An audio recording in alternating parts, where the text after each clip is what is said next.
kids are awful in classrooms. We have no discipline in classrooms. Very rarely is a school an organized, disciplined school. And it's not teachers' faults. Their hands are tied because kids can act like jackasses. And I blame Bush. I blame the whole No Child Left Behind thing, which every teacher and every administrator told me was the worst thing ever. What are we doing here as school starts up? The biggest thing that I think is happening right now in this country is the behavior of the students. We can go down the road of teacher pay. We can go down the avenue of, teacher pension and all this kind of stuff.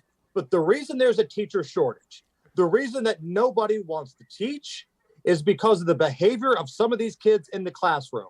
And for the most part, I'm looking at the public schools, right? The public school system in this country is a mess.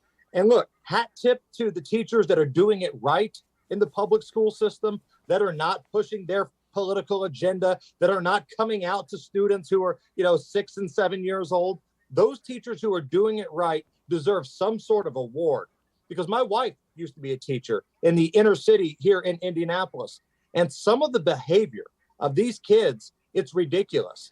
And the uncomfortable truth is that school districts, especially the public schools, they cater to that low-hanging fruit. They're so afraid of upsetting the feelings of little Johnny son of a bitch who keeps picking fights in the classroom that the few kids that are in there wanting to learn don't get a good experience. Other countries, they want their kids to learn. The cream rises to the top.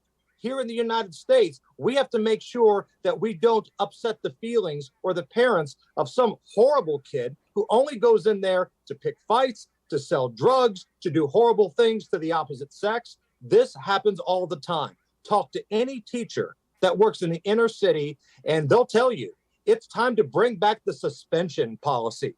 When I was growing up, Coach, and I think this is the same for you, if you screwed around in school, you got hit with the suspension.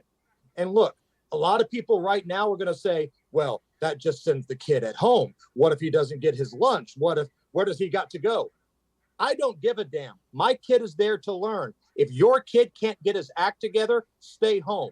It's not fair to the other 27, 28 kids in that classroom that your rotten, horrible bastard can't get his act together. The moment we start figuring this out and bringing suspensions back and sending these horrible, rotten kids back to where they came from, the school system will be better. And I promise you, you'll see more teachers. You'll see teachers staying in public schools, not just fleeing for the private schools, not just going to the Catholic schools or whatever.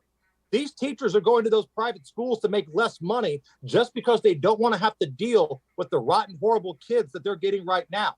That falls on the parents, and it also goes on the school districts. They're going to have to show some sort of discipline, and if it means hurting the feelings of the rotten bastard kids, so be it.